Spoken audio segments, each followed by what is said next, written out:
de la misma manera a todos los amicus curiae y demás público en general. En este tiempo que nos ha sido concedido, vamos a sintetizar a través del principio de oralidad los elementos más importantes de una extensa argumentación interpuesta en materia constitucional a través de esta acción de protección que versa sobre la violación de derechos colectivos y otros, como ya los describiré más adelante, en el contexto del procedimiento de fase preprocesal penal que lleva a cabo en este momento la Fiscalía General de la Nación. En términos generales, el contexto histórico de esto acaece en las circunstancias del paro de noviembre del año anterior, año 2025, al cual no haré mucha alusión porque justamente la presidenta del UNORCAC, Marta Tuquerres, explicará ese contexto histórico y lo que es un yaqui para el mejor entender en términos incluso de un sistema dialógico intercultural vigente en el modelo jurídico ecuatoriano. A lo que yo me remitiré es a establecer algunos hechos y concatenar de manera subsumida esos hechos en los elementos constitucionales que han sido violados. Lo primero que hay que resaltar es que los integrantes del pueblo Cotacachi, a través de su estructura organizativa, reciben una notificación con impulso respectivo, mediante la cual se enteran de la existencia de varias investigaciones previas. Entre ellas, la que es materia de esta acción, la asignada con el número 100-101-825-100-126, por el presunto delito de instigación, indistintamente de los cambios que haya podido tener esta instrucción fiscal. Con fecha 17 de noviembre del 2025 a las 9:41 se ingresa en la Fiscalía de Ibarra una solicitud de declinación de competencia y la respectiva realización de diálogo intercultural al proceso de investigación previa que he citado anteriormente, 100-101, 825, 100-126. Este pedido de declinación de competencia está suscrito por las autoridades indígenas del Cabildo Central de la UNORCAC, delegados estos y estas por la Asamblea General de la Organización y máxima autoridad conforme su sistema de organización. Con fecha 19 de noviembre del 2025 a las 13:53 se ingresa a la Fiscalía una ampliación de la solicitud por efecto de que empiezan a existir aumentos significativos de 13 comuneros y comuneras más en la lista de procesados investigados, unidos a los 2 iniciales del expediente precitado. Con fecha 21 de noviembre del 2025 a las 15:32, la Fiscalía de Ibarra emite su primer impulso fiscal. Quiero aquí hacer un pequeño paréntesis sobre el sistema de investigación preprocesal penal y más detalles de carácter infraconstitucional. No nos vamos a referir, no estamos aquí para discutir ello. Voy a tomar estrictamente estos impulsos fiscales que reposan en los archivos de la jurisdicción indígena de la UNORCAC y del pueblo Cotacachi. ¿Por qué? Porque estos impulsos fiscales son los que permiten establecer una claridad de la violación del derecho colectivo. Y estos impulsos fiscales nada tienen que ver en esta parte pertinente con el proceso penal, del cual seguramente tendremos un debate intentado por la Fiscalía más adelante. ¿Qué contesta? Es decir, al pedido de declinación de competencia, nada sobre el tema penal. ¿Qué contesta al pedido de declinación de competencia y al diálogo intercultural? En su texto quinto del impulso plantea que se agrega el escrito presentado por las señoras tales, es decir, las autoridades que hace un momento me referí, con la fecha tal, en la hora tal, y resalto, de conformidad al artículo 327 del Código Orgánico de la Función Judicial y por no estar contemplado dentro del mismo, no se atiende lo solicitado. Más adelante haré más profundización del argumento, pero este artículo tiene que ver con la necesidad de que los escritos tengan firma de abogados. Después, con fecha 25 de noviembre del 2025 a las 14:50, la UNORCAC ingresa con un escrito con más comuneros que seguían aumentando, una mega criminalización en este sentido, significativamente, y corrige un error involuntario en el número del proceso del escrito, y en este escrito nuevo se aprovecha para dar a conocer a la Fiscalía las normas constitucionales, jurisprudenciales, vigentes sobre la declinación de competencia. No debería ser así, porque todo funcionario público está obligado a conocerlas, pero aprovecha este escrito y le da a conocer normas que previamente ya citó. Con fecha 25 de noviembre también, a las 14:51, se presenta otra insistencia y pedido de que proceda conforme manda la norma de solicitud de sorteo de un juez o jueza. Esto lo dice textual y literalmente la Guía de Coordinación y Cooperación entre sistemas interjurisdiccionales. para que se sortee un juez y sea ese juez o jueza que resultase sorteado quien resuelva el pedido de declinación de competencia y participación del diálogo intercultural.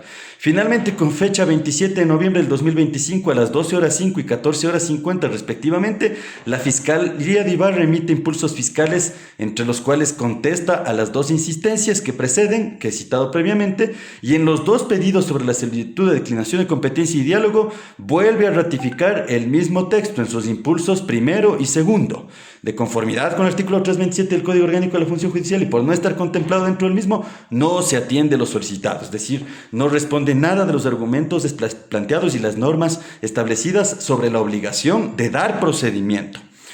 Estos hechos se subsumen en la violación de derechos de carácter principalmente colectivo, ¿no? El artículo 57 de la Constitución, señor juez, reconoce derechos colectivos de carácter vinculante y obligatorio para los pueblos indígenas y para el Estado plurinacional ecuatoriano.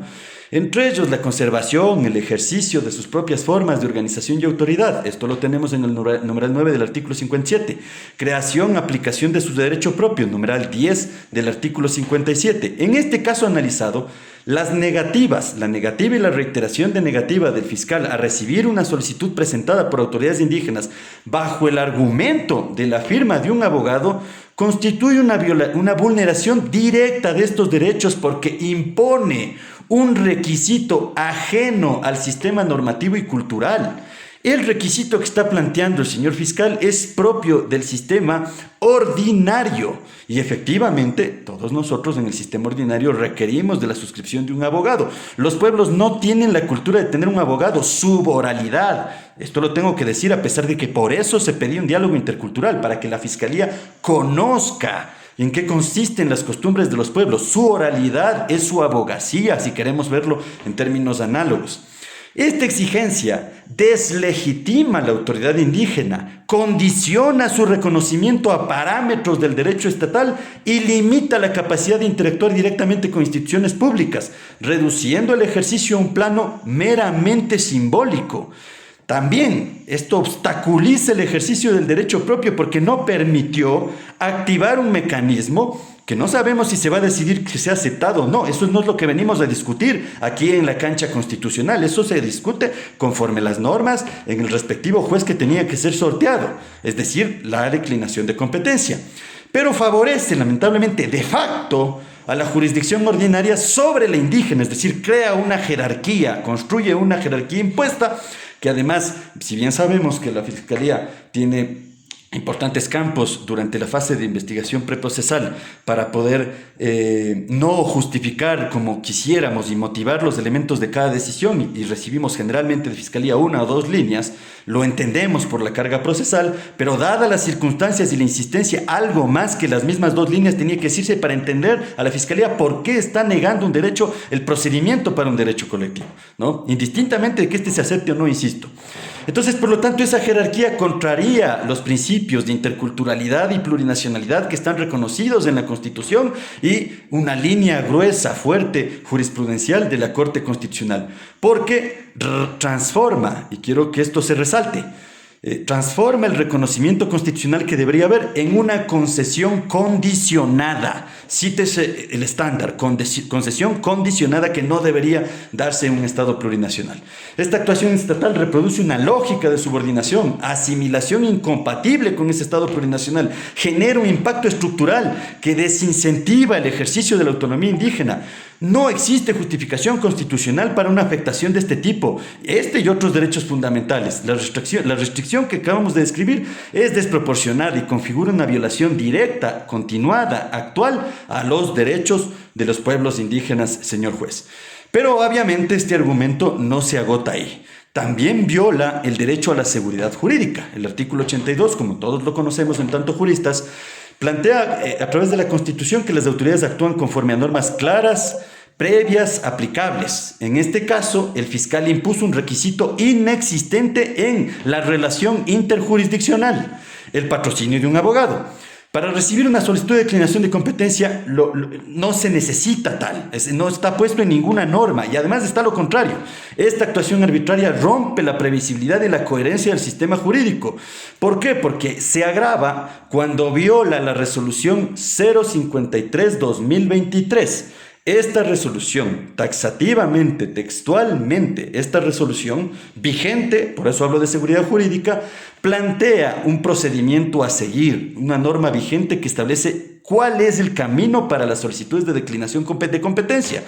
Y si es que Fiscalía plantearía que el Código Orgánico de la Función Judicial solo habla de jueces, entonces lamentablemente demostraría que desconoce esta resolución, en donde también le dice claramente al fiscal lo que debe hacer. Y lo que tenía que hacer conforme a esta norma es proceder a solicitar que se sortee un juez para decidir este tema previo a continuar o no continuar en el conocimiento de su titularidad como fiscal.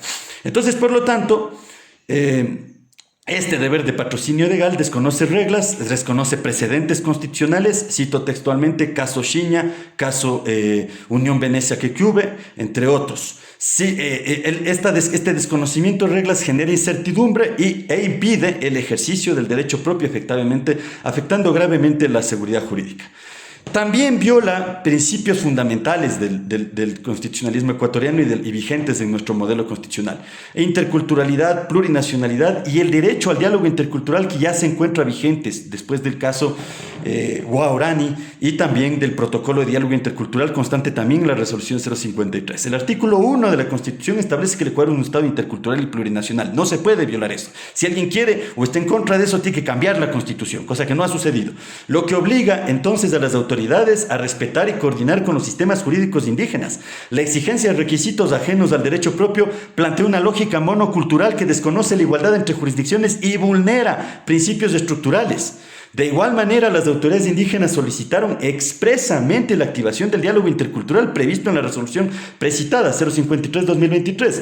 Esta negativa de Fiscalía a tramitar esta petición impide la coordinación entre sistemas jurídicos, elimina un mecanismo esencial para resolver conflictos de forma respetuosa y vulnera el derecho al diálogo intercultural. Pero además, en el contexto en el que nos encontramos, y siendo además un contexto como parte de lo que ya conocerá usted, señor juez, como yaqui, es decir, una alteración a la armonía comunitaria y la preocupación y desestabilización que tenemos, altera también, y cito textualmente como un principio a ser analizado por usted, el principio de paz y sociedad democrática. La Constitución reconoce la paz y la convivencia democrática como fines del Estado, lo que implica promover mecanismos de resolución pacífica de conflictos.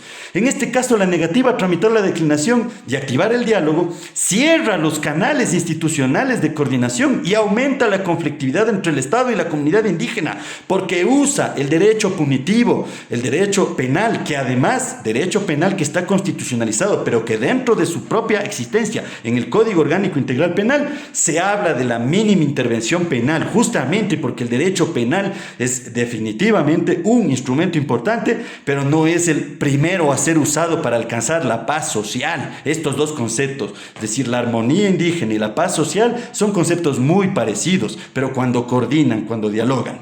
El uso del derecho penal sin considerar a la justicia indígena ni mecanismos de diálogo contradice su carácter de última ratio, debilita la confianza en las instituciones, que es lo que está pasando con la Fiscalía, y esto afecta a la participación de las autoridades indígenas y erosiona la democracia intercultural, porque excluye de las decisiones que le competen directamente.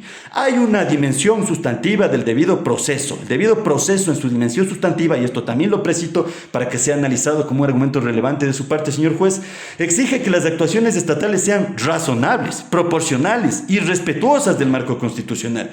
La negativa a recibir la solicitud de declinación de competencia y activar el diálogo intercultural impide que el conflicto sea analizado conforme el diseño constitucional y su dimensión sustantiva. Por lo tanto, afecta la validez material de los procesos. La imposición de requisitos, además, que no están previstos, vulnera la seguridad jurídica, como ya lo he dicho. El derecho a un juez competente, mantener la jurisdicción ordinaria sin verificar previamente, conforme es la norma, la procedencia o no de la jurisdicción indígena, excluye a las autoridades indígenas del proceso y configura una actuación arbitraria que solo puede ser corregida por la justicia constitucional. No hay otro mecanismo de defensa judicial adecuado y eficaz. En el presente caso, Si revisamos el sistema normativo, no existe otro mecanismo judicial ni idóneo ni eficaz para proteger derechos vulnerados, ya que la actuación impugnada consiste en una negativa del fiscal en fase de investigación previa, que no constituye una decisión judicial recurrible. Esta omisión, es decir, no tramitar la declinación de competencia ni el diálogo, carece de vía impugnatoria dentro del proceso penal. Esto es un elemento muy importante, sé que lo va a tomar la Fiscalía y también responderá lo mismo, pero me anticipo, porque esto genera una situación de indefensión y vulneración actual y continuada de derechos constitucionales. Incluso aunque dijeran que hay una fase posterior, en este momento se están violando los derechos constitucionales y en este momento la justicia constitucional los tiene que reparar. Los mecanismos penales, administrativos o incluso y constitucionales posteriores no resultan adecuados, pues no permiten una reparación inmediata ni evitan que se continúe con el daño, que es lo que se pretende hacer de parte de la Fiscalía. No han resuelto, y a pesar de que han tenido 2 suspensiones de esta audiencia, podían haber resuelto el daño para venir y decir, hemos resuelto el daño, hemos actuado de una forma diferente. No ha sucedido. Se empeñan en, efectivamente, no dialogar con el sistema jurisdiccional indígena. La acción de protección es el único mecanismo eficaz, entonces, señor juez, para detener esa vulneración, restablecer el orden constitucional, garantizar los derechos colectivos, el debido proceso, el principio de interculturalidad, la paz, la democracia y la dimensión sustantiva del derecho. En ese sentido, la actuación de la autoridad accionada desconoce precedentes vinculantes que ya he citado, las sentencias número 134-13-EP/20, caso Coquiube, y la número 256-13-EP/21, caso Xiña, que establecen reglas claras sobre la declinación de competencia, el respeto a la jurisdicción indígena. Esta omisión no es un error interpretativo, no es una vulneración directa al deber de cumplir, sino es una vulneración directa al deber de cumplir la jurisprudencia constitucional. Ignorar estos precedentes afecta a la supremacía constitucional, la seguridad jurídica, genera actuaciones arbitrarias, reproduce prácticas ya declaradas en otros casos inconstitucionales. Por eso, otra vez, la intervención de la justicia constitucional es necesaria para restablecer el orden jurídico, garantizar la fuerza vinculante del precedente y evitar el uso indebido del poder punitivo del Estado. Incluso, señor juez, voy a hacer un argumento a favor de la misma Fiscalía. Con este caso podemos evidenciar que la necesidad de aplicar el principio de mínima intervención penal evita que el sistema penal sea utilizado de forma automática para gestionar conflictos que pueden resolverse mediante jurisdicciones distintas, mecanismos interjurisdiccionales, diálogos. La falta de este enfoque ha generado incluso en la Fiscalía una sobrecarga, aprovechando que está aquí personeros de la Fiscalía General de la Nación. Estas investigaciones no están llamadas a concluir en una acusación, por lo tanto afectan la eficiencia institucional y nos afectan a todos como ciudadanos que tenemos el justo derecho a que los verdaderos delitos realmente lleguen a un buen puerto en circunstancias y en momentos como los que estamos ahora en el Ecuador. Es indispensable que en ese contexto la Fiscalía priorice recursos en delitos graves de alto impacto como el crimen organizado, como el narcoterrorismo que nos encontramos ahora viviendo. Derivar oportunamente estos casos que no requieren intervención penal no solamente, señor juez, protege derechos constitucionales, sino fortalece la eficacia del sistema de justicia en su conjunto, porque reduce la carga procesal y mejora la capacidad del Estado para responder a amenazas reales. Cierro con las pretensiones.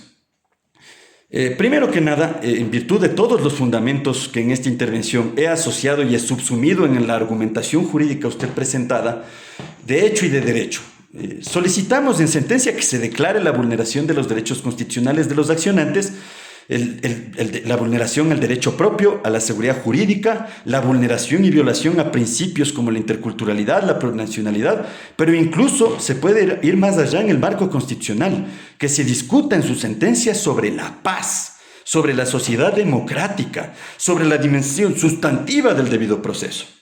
Segundo, solicitamos que se disponga como medidas de reparación las medidas de restitución que voy a enlistar a continuación. Primero, que se deje sin efecto la exigencia de un patrocinio legal impuesta por el accionado.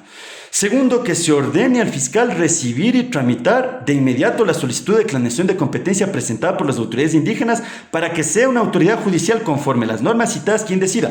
Quiero ser muy enfático en esto. No le pedimos a usted, señor juez, que resuelva usted la declinación de competencia. Eso es materia infraconstitucional. Bien, estableciendo ya la declaración de derechos vulnerados, lo que pedimos es que el proceso se retrotraiga al punto donde la autoridad infraconstitucional tiene que hacer lo que corresponde conforme a las normas para no violar los derechos constitucionales.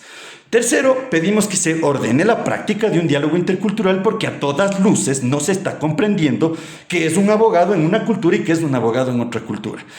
En esa misma línea, señor juez, pedimos un conjunto de medidas de compensación. Creemos que es importante a través de este caso que se disponga al Consejo de la Judicatura que se proceda con la capacitación nacional a nivel de todos los operadores de justicia en materia de pluralismo jurídico, el uso y ejercicio del protocolo de diálogo intercultural y la guía de mecanismos de coordinación y cooperación entre autoridades de justicia indígena y justicia ordinaria contenidas en la resolución 053-2023.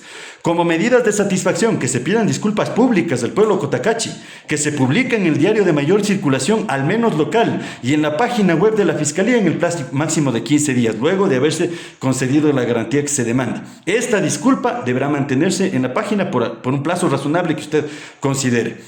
Queremos también solicitar una garantía de no repetición, que se entregue conforme obliga la norma en estos procesos la sentencia resultante de esta acción para el sistema de revisión de la Corte Constitucional, con el objetivo de analizar la pertinencia de los acápites octavo y novena de esta acción. Eventualmente, según el proceso respectivo, que se incorpore un precedente obligatorio en esta materia. Nosotros sabemos que todas las sentencias son entregadas a la Corte Constitucional, pero creemos que amerita, por los estándares del argumento planteado, que usted haga una referencia explícita en ese sentido para que la Corte entienda que esto es muy importante poder analizarlo. Si hay algo más que usted pueda plantear, señor juez, se servirá a ordenar otra medida de reparación que no se haya encontrado dentro de lo que esta defensa ha situado. Anuncio como prueba lo siguiente para el momento que usted considere respectivo. Prueba documental, los respectivos los respectivos pedidos de fecha 17 de noviembre de 2025 a las 9:41, el pedido de fecha 19 de noviembre del 2025 a las 13:53, el impulso de fiscalía de fecha 21 de noviembre del 2025 a las 15:32, el pedido de fecha 25 de noviembre, el pedido de un ORCAC de 25 de noviembre de 2025 a las 14:50, el pedido con fecha 25 de noviembre a las 14:51, 25 de noviembre del 2025, lo mismo la fecha del anterior, el impulso de fiscalía con fecha 27 de noviembre del 2025 a las 12:05 de fiscalía. Y anuncio también de manera testimonial los testimonios de APA Yari Perugachi Morales, parte del Cabildo Central de la UNORCAC, y de Jennifer Giovanna Cabascango Rivera, parte del Cabildo Central de la UNORCAC. En el momento respectivo para practicar la prueba se procederá con la respectiva contradicción y mediación conforme los sistemas de formalidad condicional que usted considere. Si es que de una vez en este argumento hay que agotar, usaré los minutos también de mi compañera, la presidenta de UNORCAC, para de una vez agotar la práctica de la prueba conforme usted nos indica. Por ahora le paso la palabra a la compañera presidenta de la UNORCAC para que pueda complementar en el tiempo que usted ha establecido lo que significa un yaqui y el contexto para los pueblos en este sentido. Dejo hasta ahí la intervención en el tiempo que usted ha asignado, señor juez. Muchas gracias.